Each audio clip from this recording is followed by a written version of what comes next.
Here's our second year of pears bearing on a mountain ash tree. We started grafting this a few years ago, and it's mostly all converted now. So this is the first graft we did. This is all pear here. This was a graft a year or two later. This was a graft this year, and both took. And then I took the tape off because I wanted to look at it, and it was already had already taken and was starting to heal, and I took the tape off prematurely. So lesson learned there. Leave the tape on. This was just a rind graft, which I find works really well. I don't do cleft grafting anymore. The rinds are just easier and they seem more successful. And yeah, this works great. Advantage is that, well, the mountain ash was here, and so you're tapping into an existing root system, so it's faster. But also, mountain ash are super soil hardy. That's why you see them like honey locust in like pretty urban environments. I don't know if they're up there with the sycamore or honey locust, but you do see them in very difficult circumstances. Probably would not place them up there with a sycamore or a larch or a honey locust, but they're pretty tough customers. Hackberry, that's one that's up there. We don't have a lot of those, but you see those in like abandoned lots and stuff. So yeah, it's a nice option. The rootstock, it's just very good rootstock for pear. We have 3 types of pears, I believe, on here. Here is one of our older apples. It's been in the ground about 8 years now. It's probably its 3rd year bearing. There's, I think, there's about 7 varieties grafted onto this, but there's probably about 3 to 4 bearing right now. I'm gonna see how much fruit we have on this.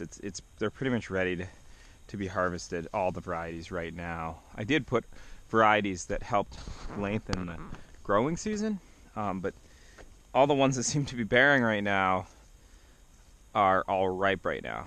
So it's kind of interesting. Let's see how much fruit is on this not very large tree. Maybe it's 3-inch DBH, 4-inch DBH, and there's, I don't know, dozens of pounds of fruit on here. I think it's weighed down. It's just amazing how strong apples are compared to peach and prunus, plum as well are so weak. Apples are strong.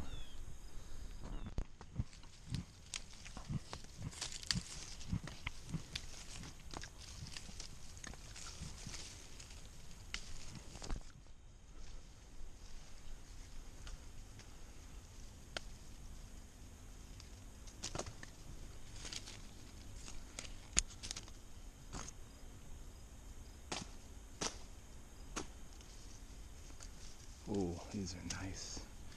I think it's hard to tell the way I have them labeled, but I think I'm harvesting Stone, Baldwin, Cox's Orange Pippin. I think there's a couple of those. Unfortunately, not a lot yet. It's a great apple.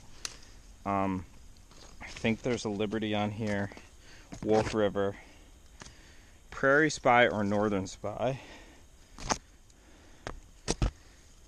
And there's probably 1 or 2 more. I'm not really sure, but they're all good.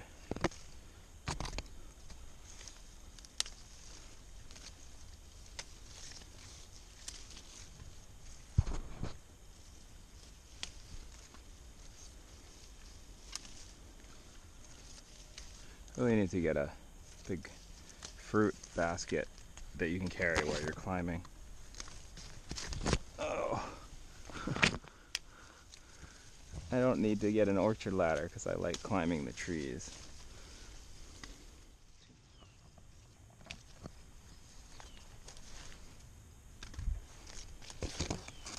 Here's Wolf River.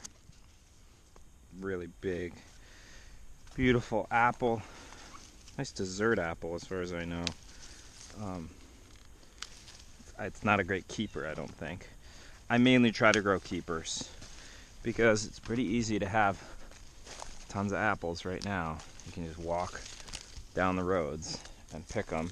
Not every year, but this year you could fill up a pickup truck every quarter mile of driving around the hills of northern New England.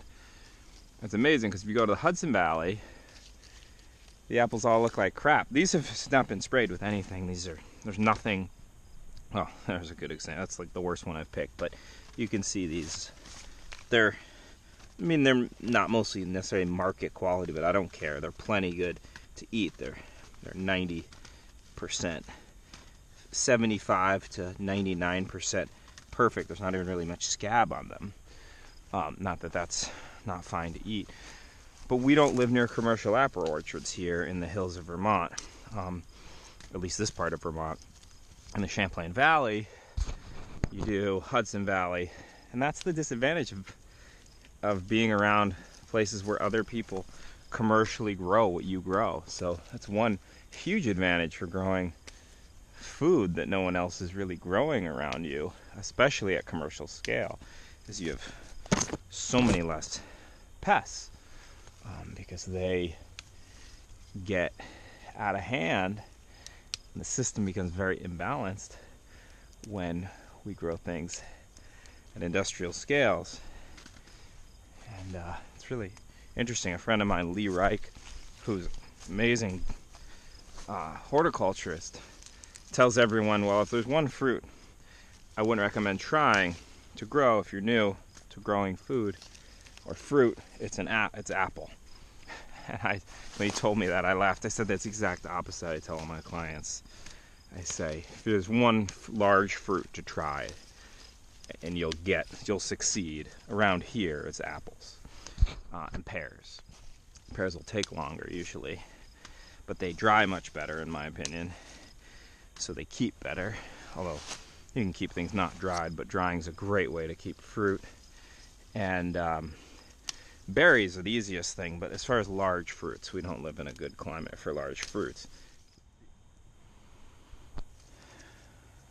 A few varieties of pears on this pear tree. 2 of them are unknown. I've just found them in the area and they've produced well, and I've collected signwood. We're right amidst some of the bees, and this whole area just smells like pollen-y honey.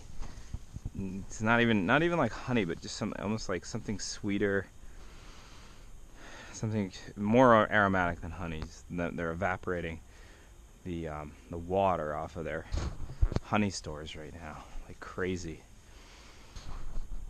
This pear's been in the ground 8+ years or so, growing on bedrock. There's bedrock within a foot under this tree, but it's doing well. We've mulched it early on. We mulched it a bunch, and then it started bare, and we gave it a thank you mulching, and now it's pretty much just on its own.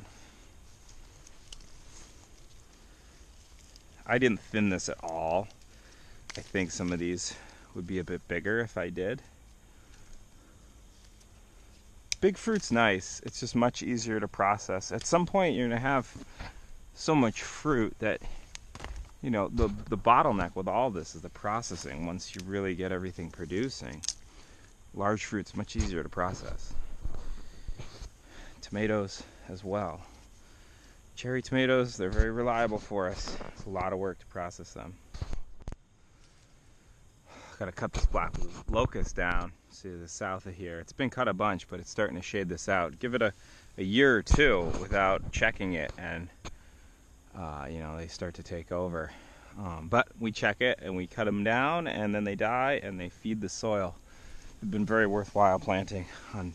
Now, if we were on straight up ag soil, we might not have needed to enhance the soil that much via planting and decompaction using black locust, but we're on what most of the world is increasingly like, which is degraded land, and gotta build it up.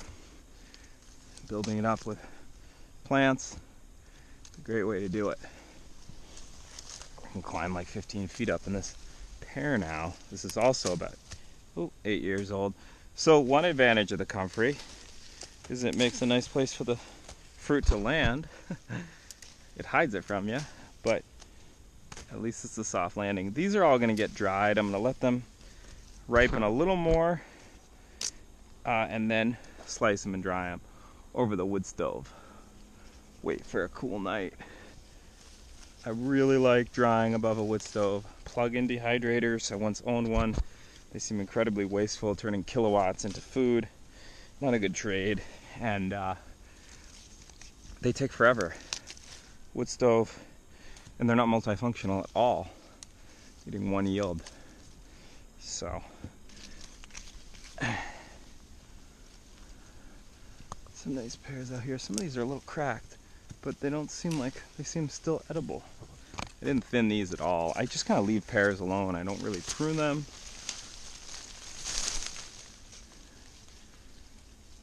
I'll wait for some of these to fall. It's good to pick pears when they're still pretty hard, I found. If you wait, you can run into issues.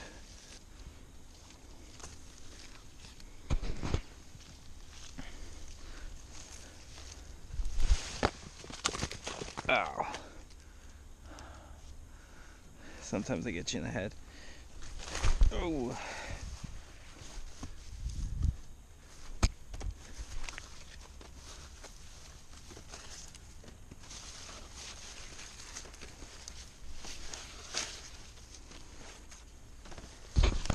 The gourmet pears in here, I don't have a lot yet, but they're beautiful.